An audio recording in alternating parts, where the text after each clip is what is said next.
Okay,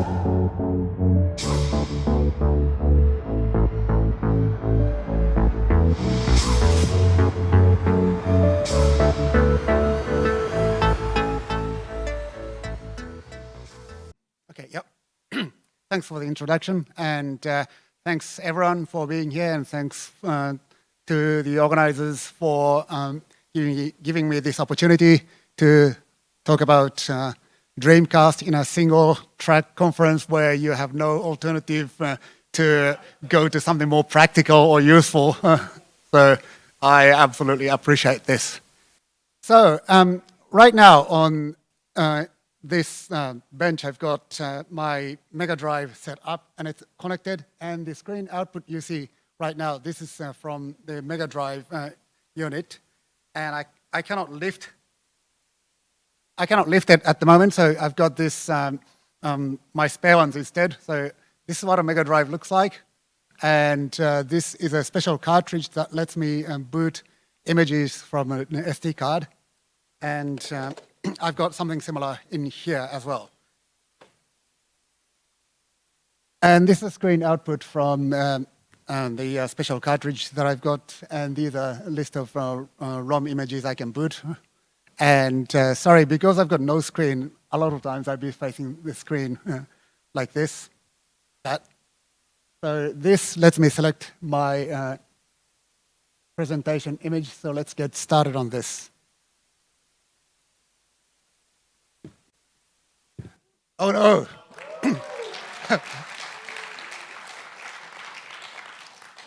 This is awkward. I'm wearing the same design. And thanks again to the organizers. And so here we go. This is my presentation application. I wrote this for Mega Drive with Ruby and C. And I called it Mega Present. And I wrote this originally for RubyConfTH in September. And since then, I've added a small amount of updates and added some new contents. So now I call it Mega Present Dash. And so let's go press start. So here's a table of contents. I'll just briefly introduce myself, and I'll tell you about Mega Drive, mruby, mruby/C, and why mruby on Mega Drive is a good idea. And I'll tell you a little bit about something called SGDK. And I'll tell you a little bit more about Mega Drive, and some sample code will be shown, not a lot of it. And I'll end it with a demo game, or in fact, probably tiny demo game and a little bit bigger demo game. So this is me, the pixel art version of myself. And I'm Yuji. I live in Adelaide, Australia. I'm originally from Tokyo, Japan. And yeah, you can contact me on these social contacts, but the bottom one, I've created an account, but I haven't done much, but I think that might be where I'm going if anything happens with Twitter. And so let's get started with this question. What is Mega Drive? Because as it's been mentioned by Matt, some of you here may not know what a Mega Drive is. And yeah, Mega Drive was released in 1988 by Sega. It's also known as Sega Genesis in some parts of the world. And it featured Motorola 68000 as its CPU, and it was clocked at about 7.6 megahertz. Not gigahertz, it's megahertz. And also RAM was, the main RAM was 64 kilobytes, not megabytes or gigabytes, it's kilobytes, 64 kilobytes. And video RAM was also 64 kilobytes. And Motorola 68K was mostly known as a 16-bit processor. There are some 32-bit features, but because of that, on the body, Mega Drive proudly said 16-bit in its design. And also, it was very, very popular back in the day. Over 30 million units were sold worldwide, and they were more popular outside of Japan than in Japan. And also, I'll tell you a little bit about mruby here. mruby is another implementation of Ruby. So we've, I think throughout the day, we've heard a few about a few implementations of Ruby, and by default, if you are not really like paying attention to which implementation you're using, you're probably using cruby. And another popular implementation would be JRuby. You'll be hearing more about that in this conference later. And mruby is a little bit different from a lot of other ones because it focuses on the embedded environments. So it integrates very well with C, and you might be wondering how that's different from C native extension in Ruby. You can call C functions from Ruby, but with mruby, you can write Ruby code that's callable from C. That's actually quite difficult to do from with cruby. And not everything in cruby is present in mruby, and some of the major ones you might find surprising would be there's no require, and eval that might be expected because that's a hard thing, and also there is no gem to add features at execution time. And there is something called mruby gem, which lets you add features at compile time when you build your program. But these are major differences between mruby and cruby. And with mruby, typical target environments operate in hundreds of kilobytes of RAM.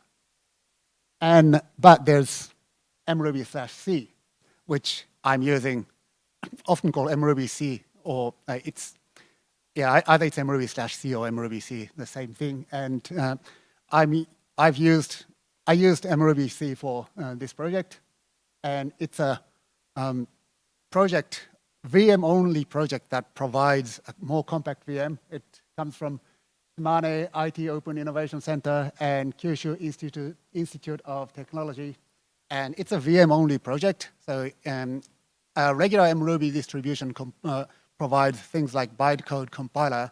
That does not come with mruby/C. So you have to use the tools from mruby regular distribution to like make bytecode, for instance. And it focuses on being small, and class libraries are more limited, and there is no system like mruby gem for mruby/C, so you have to add things into your source code if you need some feature. And also you might be wondering why you might want to develop anything for Mega Drive in 2022. Well, actually, it's not a bad idea. There are lots of good open source development kits. I use one in particular called SGDK, and many units are sold, so there are many second-hand ones still in circulation and still in pretty good condition.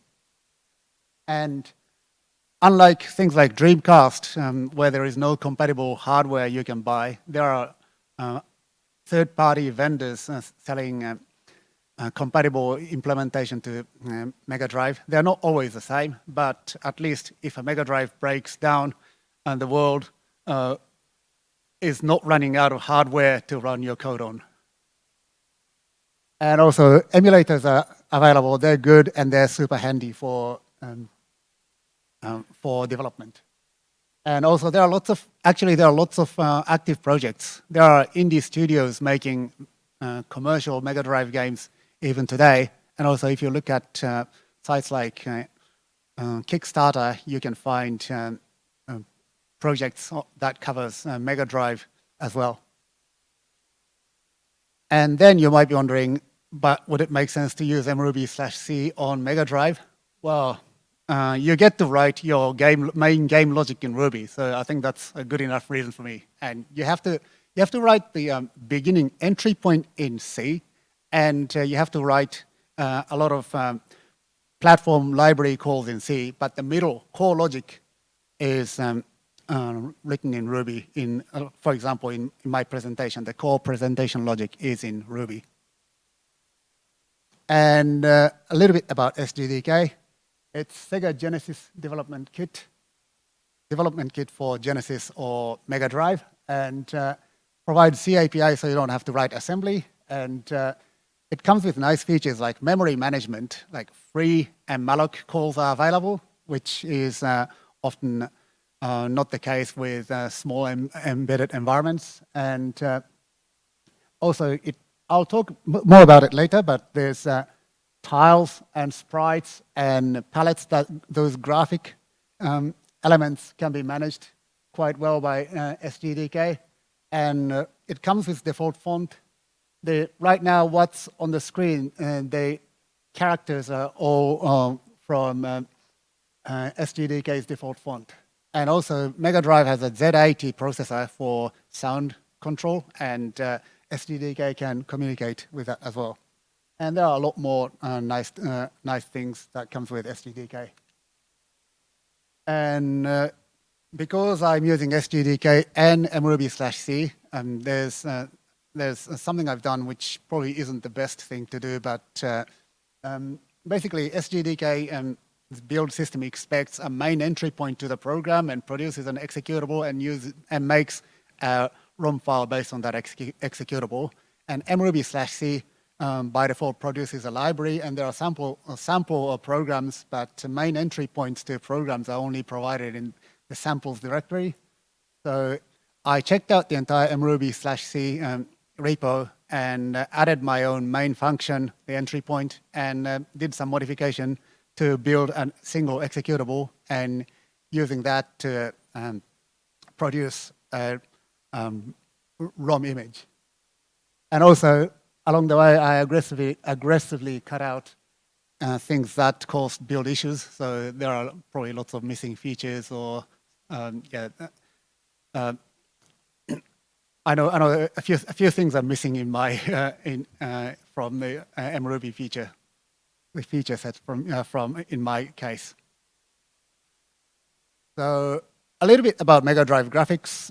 It's a little bit unusual if you are used to modern computers. Mega Drive comes with what's called Video Display Processor, or VDP, and runs at about 13 megahertz, and it can run in NTSC or PAL. Some of you may be too young to know what these things are, and these are signal formats for analog TV. And NTSC was common in US and Japan, and NTSC has a higher refresh rate with a lower resolution, and PAL, which was more popular in Europe, has higher resolution with lower refresh rate. And Mega Drive knows about 512 colors, but it can only display 61 at any given moment, and also that's done via palettes. A palette is like a painter's palette. You create a palette with selected colors, and each palette can contain 16 colors, but one is always dedicated for transparency, so each palette only has got 15 colors, and there are 4 of them in the system, so you can use 15 times 4, 60 colors, but in case of transparency, there's a default background color, so that adds 1, so that's 61 colors. And everything on Mega Drive, all the graphics are tile-based, so everything is constructed out of 8 times 8 pixels tiles. And also Mega Drive can display 2 layers of background, or often called background and foreground, but they can be scrolled separately. And also there are things called sprites, which are very common in 2D games. Right now, the 2 elephants you see at the bottom of the screen, they're sprites. Usually, these are not animating, but they're often used for animation and game characters. And here is a map of, map that shows where we are and where I live. And that's Adelaide, Australia. And this is a fairly large image. It's, I can't remember exactly, but probably about 230 pixels. And any image you see like this on Mega Drive, they're constructed of these tiles. So they're actually tiles put together. And if you can see, there are lots of blue ones. They're actually the exact same tiles repeated. And I'll demonstrate the scrolling feature. As I mentioned, there's two layers of background. There's a, well, they often call background and foreground. And so here I've got sky background and ground foreground, and they can be scrolled separately. So the sky is scrolling slowly to the left, and ground is scrolling faster to the right. And this is utilizing VDP's hardware feature. So it's basically you load up the image to VDP and then just tell it to adjust the scroll offset, and it does it for you. And I'm just changing that scroll offset in a loop here. And Mega Drive, of course, had a few challenges, and the biggest one being memory. 64 kilobytes, even though mruby/c is quite small, 64 kilobytes is not very much.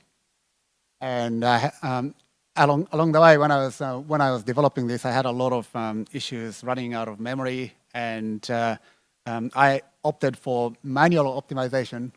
For example, here actually the text is pre-rendered images, and what happens is that if you try to allocate too many string objects in mruby, that can cause a lot of allocation, and that can take up a lot of memory. Whereas if I use the platform SDDK library to just have pre-rendered images in ROM and transfer that to video RAM straight, then that's a lot more efficient. So I ended up doing a lot of generating manually.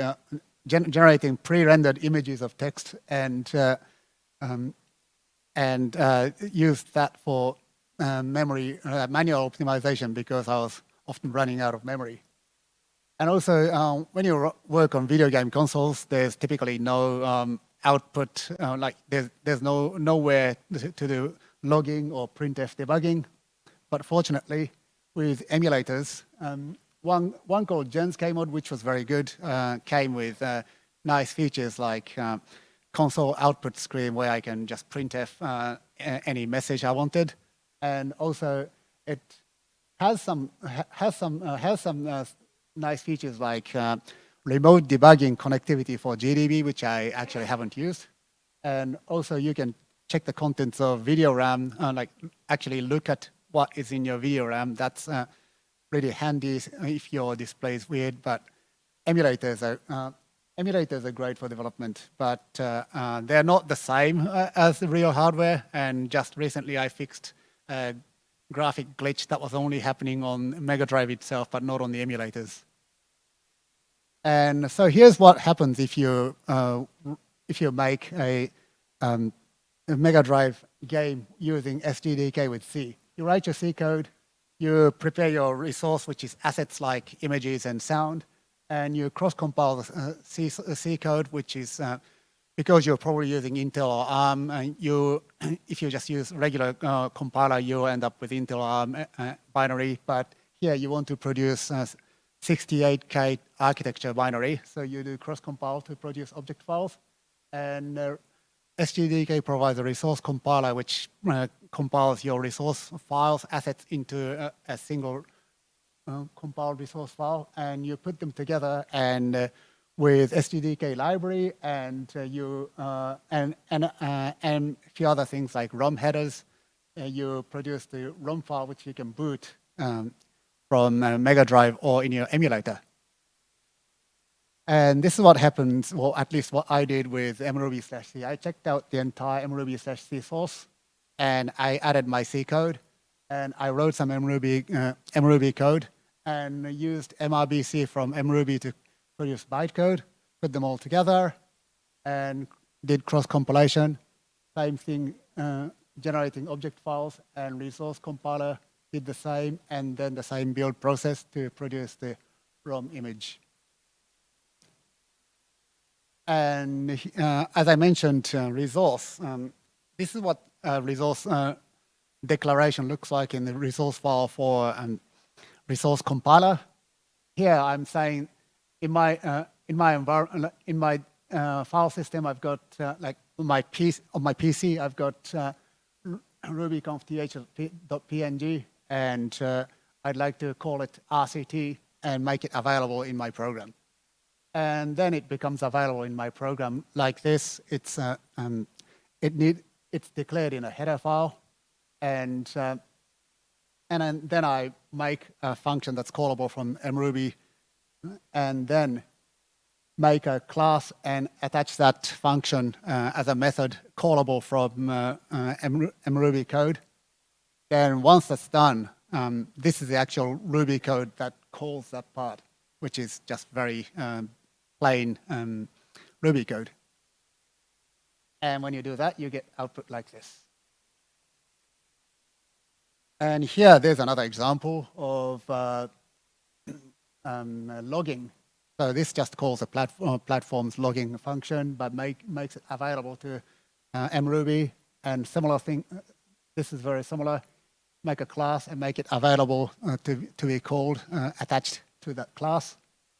And you do this from your Ruby code. So this is, again, plain Ruby code. And here's an example, a very, very simplified version of my presentation code. But you don't need to read this, but what it's doing is just have a loop and wait for the input and show a new page. And this is not, the actual code is a bit longer and has got a lot more stuff, but basically this is what it essentially this is what it does. So really, as I said, the core logic is written in Ruby. And here's a demo game I've made. So I did this for Ruby Kaigi in September. So it was heavily ninja-themed event. And this, as you can see, the sky is scrolling a little bit slower than the ground, and spikes are scrolling fast. Spikes are moving faster than the ground. Anyway, there's not much more to that game.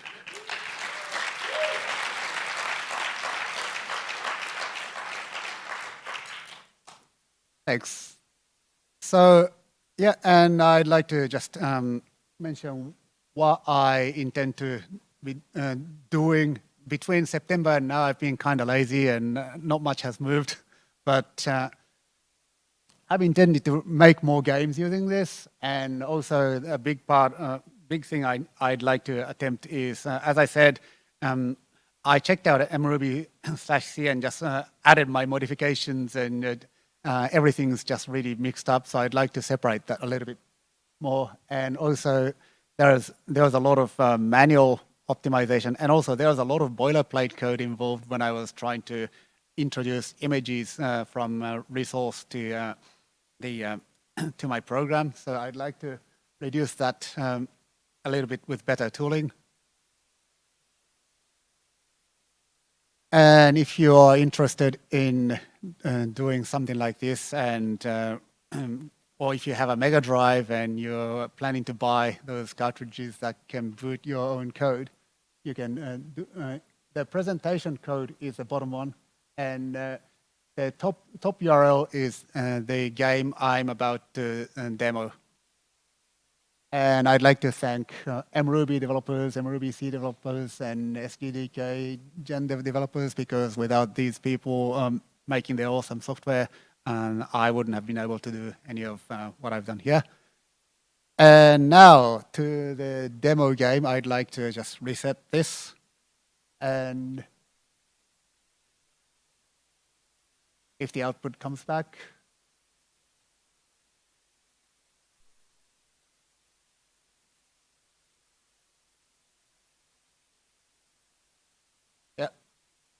so there's a game that's named very suspiciously named Rigged Game. So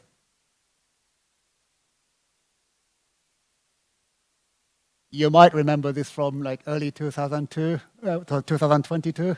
It was a popular game back then. So I've implemented something very similar for Mega Drive. And recently I've learned word close contains very common letters. None of it is right.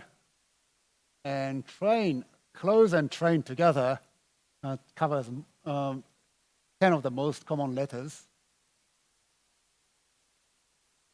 So R is used. So I have a hunch, or actually I know the answer, so let me try this.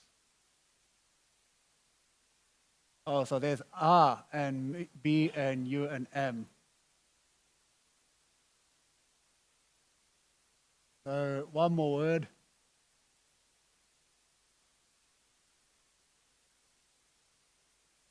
Now from this I can tell it's mruby or mruby.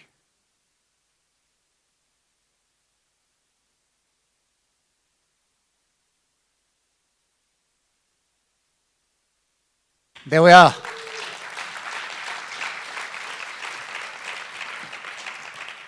Thank you very much for listening.